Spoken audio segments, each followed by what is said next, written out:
Good day, Kabanatuan Lens, and today is another Kaya new day. naman, Bago natin simulan ng ating araw, don't forget to thank God sa bagong buhay at pag-asa.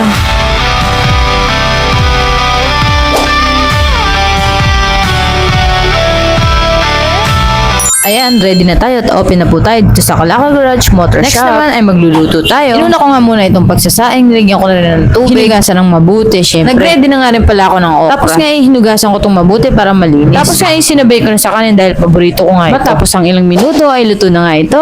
Wow! Susunod naman ay naghiwa nga pala ako ng bawang. Nilagyan ko ng mantika. Ginisa ko na rin itong bawang. At nilagay ko na rin itong atay ng manok at balon-balon. Nilagyan ko nga ito ng asin, paminta at magic sarap. Isinama ko na nga rin pala itong toyo at suka. Akala mo nga ang galing magluto no? At ang pinakahuli ay ketchup at asukal.